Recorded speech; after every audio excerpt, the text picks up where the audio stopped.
வலைக்கும் வரஹமத்துல்லாஹி தஆலா வபரகாத்துஹு. இன்னைக்கு நான் பேச போகிற தலைப்பு ஆயிஷா அலி அவர்களின் வாழ்க்கை வரலாறு.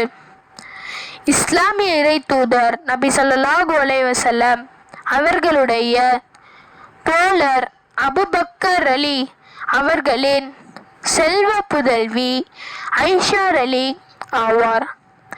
இஸ்லாமிய இறை தூதர் நபி ஸல்லல்லாஹு அலைஹி வஸல்லம் அவர்களுடைய மூன்றாவது மனைவி ஆவார்.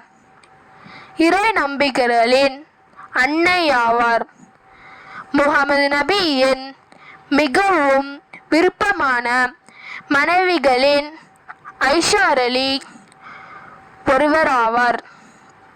ஆயிஷா அலியின் முக்கியமான குறிப்புகள்: ஒன்றாவது, இஸ்லாமிய போதனைகளில் பங்களிப்பு. முகமது நபியின் போதனைகளை பரப்புவதிலும் அவர் இறந்த பிறகு இஸ்லாமிய சமூகத்தில் ஒரு முக்கிய தலைவராக இருப்பதிலும் ஆயிஷா அலி பங்கேற்றார்.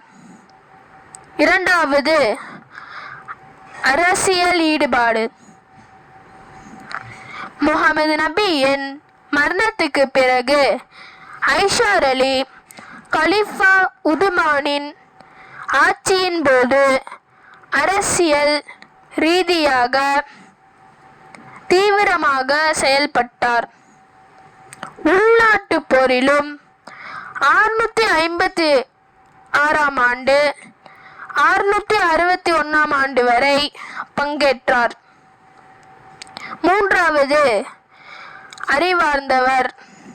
இஸ்லாமிய அறிவியலின் மிகவும் அறிவுள்ளவராகவும் ஆர்வமுள்ளவராகவும் கருதப்பட்டார்.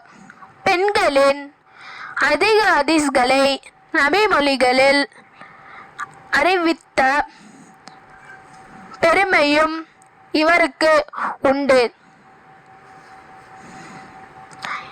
இது போன்ற ஹதீஸ்களையும் சூறாக்களையும் வரணும்னு நினச்சிங்கன்னா நம்ம சேனலை தொடர்ந்து சப்போர்ட் பண்ணுங்க. அல்லாஹ் தஆலா உங்களையும் என்னையும் பரக்கத் செய்வானாக.